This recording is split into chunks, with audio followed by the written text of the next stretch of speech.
जय हिंद साथियों, फिर से मैं आ गया हूँ आप लोगों के बीच। तो वेलकम है आप लोगों को अभिषेक आर्ट्स में। आप लोगों को बता दूं कि अपने यहाँ 11th का क्लास सुबह 7 बजे ऑफलाइन में शुरू हो चुका है, ठीक ना।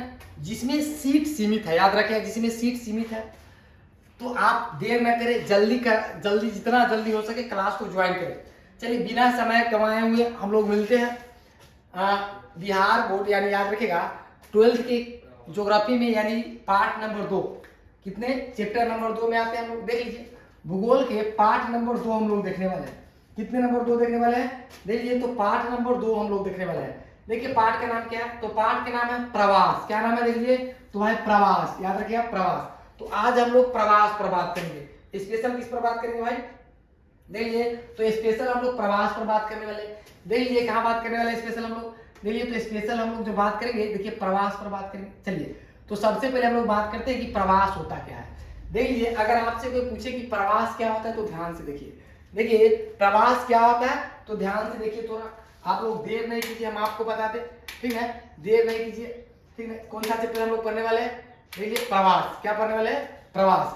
देखिए तो हम लोग प्रवास की बात करें। देखिए प्रवास होता क्या है, याद रखिए। पॉइंट नंबर 1 कि प्रवास क्या होता है, तो प्रवास होता है कि एक स्थान से दूसरे स्थान पर जाने को हम लोग प्रवास करते हैं। सपोर्ट मान लीजिए कि हम लोग बिहार से अगर दिल्ली जा रहे हैं कमाने, बिहार से हम लोग गुजरात जा रहे हैं, ठीक है। माने एक स्थान से दूसरे स्थान पर जाना ही प्रवास कहलाता है। क्या कहलाता है, प्रवास।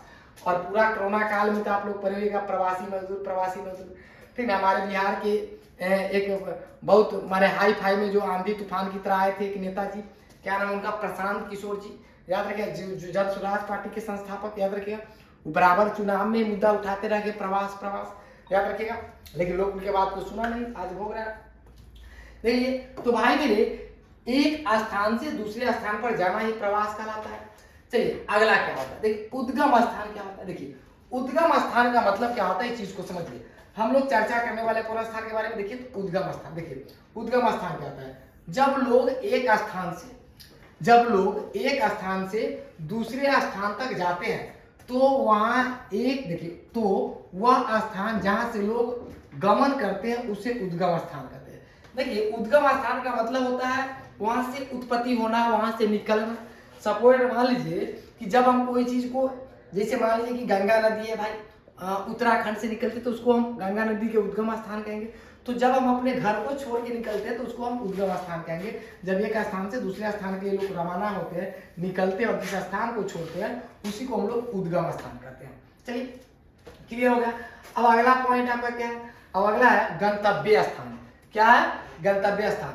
आज भी हम कह रहे हैं कि आप लोग अगर चाहते हैं कि 12th में एक अच्छा कहने का मतलब है मार्गदर्शन में हम 12th का तैयारी करें, तो फिर आप देर नहीं कीजिए। अपने यहाँ ऑफलाइन में क्लास स्टार्ट हो चुका है और चैनल को भी सब्सक्राइब कर लीजिए। आप यहाँ से भी पढ़ सकते हैं, याद रखिएगा।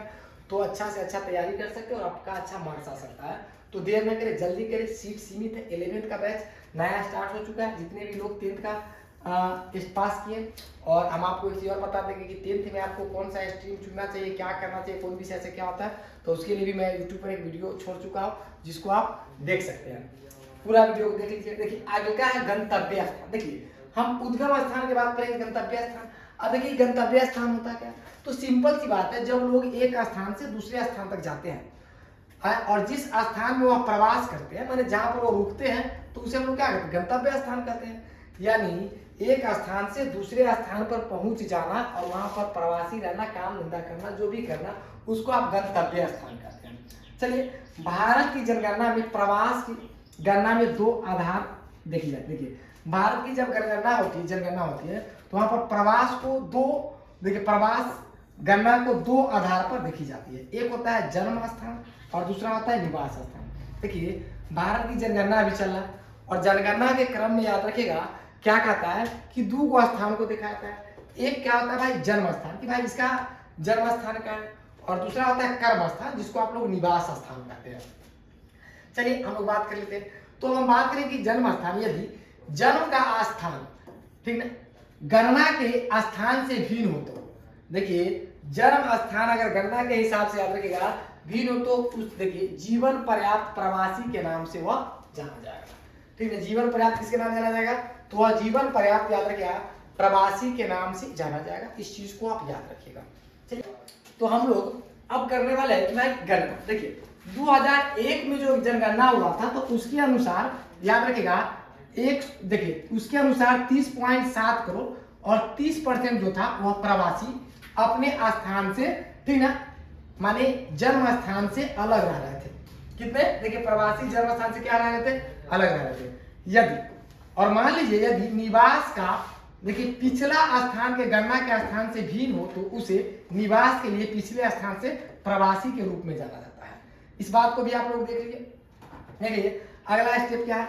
अगला स्टेप है कि 2001 के जनगणना के अनुसार, 2001 के जनगणना के अनुसार अगर हम लोग बात कर ले, देखिए तो टोटल 31 पॉइंट याद रखेगा कितना हुआ? देखिए 31 पॉइंट कितना, तो आप याद रखेगा हम बात कर लेते कितना, देख लीजिए 31 पॉइंट याद रखेगा, 31 पॉइंट कितना, तो 31.5 करोड़, 31.5 करोड़ कितना, 31.5 करोड़, यानी कितना प्रतिशत?